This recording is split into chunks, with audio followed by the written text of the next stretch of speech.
हमारे साथ इकरा हसन जी हैं, समाजवादी पार्टी सांसद। और आज अलविदा की नमाज है और संभल और उत्तर प्रदेश में कई जगहों पर काफ़ी चुस्त व्यवस्था।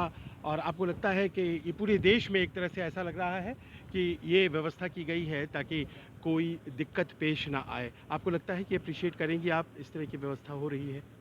देखिए, कभी मेरे ख़्याल से किसी तरह की, जब से मैंने अपनी आँखें खोली हैं, हमने नहीं सुना कि कुछ ईद के दिन कभी कहीं भी दिक्कत आई हो। और एक 10 मिनट की नमाज़ होती है। मुझे लगता है कि व्यवस्था इशू बनाने के लिए जो लगातार संभल में प्रयास किया जा रहा है, बार-बार 2-2 बार सर्वे कराकर, फिर जो वहाँ के जो प्रशासनिक अधिकारी हैं, उनके द्वारा जो एक माहौल तैयार किया जा रहा है, एक प्रयोगशाला की तरह संभल का इस्तेमाल हो रहा है, ये सिर्फ़ राजनीति के लिए है। उत्तर प्रदेश की जो सरकार है, वो जिस हीन भावना से मुसलमानों के अगेंस्ट काम करती है, हम सब देख चुके हैं, और उसी को वो आगे बढ़ा रही है। तो मेरे नज़र में ये बहुत निंदनीय है, और एक संवैधानिक सरकार को इस तरीके से कार्य नहीं करना चाहिए। लेकिन इसके बावजूद मैं ये कहना चाहती हूँ कि ये डराने का जो प्रयास है, ये काम नहीं आएगा।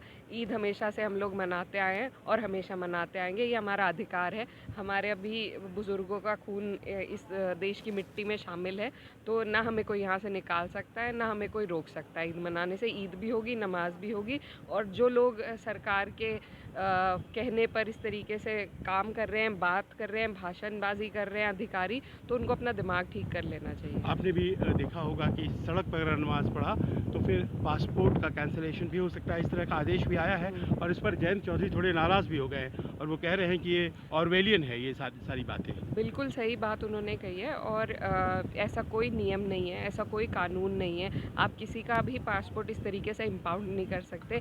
क्या संविधान के हिसाब से चलेगा देश, या इन तानाशाहों के फरमानों के हिसाब से चलेगा? तो ऐसी कोई भी कार्रवाई गैर संवैधानिक है और नहीं हो सकती वो कानूनी रूप से।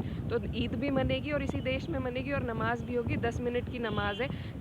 हमारे जो सड़कें हैं, उन पर होली भी मनती है, उन पर कावड़ भी जाती है। मेरे क्षेत्र से कावड़ गुजरती है, मुसलमान लोग शिविर लगाते हैं, कावड़ियों को पानी पिलाते हैं। तो ये जो देश की खूबसूरती है, इसी में है कि हम सब एक दूसरे के मज़हब का, एक दूसरे के त्योहारों का खुशी भी मनाते हैं और सम्मान भी करते हैं। जनता को किसी को दिक्कत नहीं है नमाज से, सिर्फ उत्तर प्रदेश की हीन भावना रखने वाली सरकार को है, और ये गैर संवैधानिक है। मेरे ख्याल से तो सुप्रीम कोर्ट को इसमें स्वयं संज्ञान लेके क्लैरिटी देनी चाहिए। लेकिन फिर भी मैं ये कहना चाहूँगी कि डरने की कोई बात नहीं है। कोई ऐसा नहीं है, कहीं संविधान में नहीं लिखा कि हमें हमारा मज़हब या हमारा त्योहार मनाने से रोका जा बस आखिरी सकता है। प्रश्न है मैडम, नाम बदलने के लिए अभी दिल्ली विधानसभा में ख़ास तौर पर एक प्रस्ताव जिसमें कि मुस्तफ़ाबाद का नाम बदला जाए, शिव विहार रखा जाए। और इस तरह से वाराणसी में भी एक ज्ञापन वहाँ के महापौर को दिया गया है कि 50 जगह जहाँ पर औरंगाबाद या इस तरह के नाम है बदला जाए।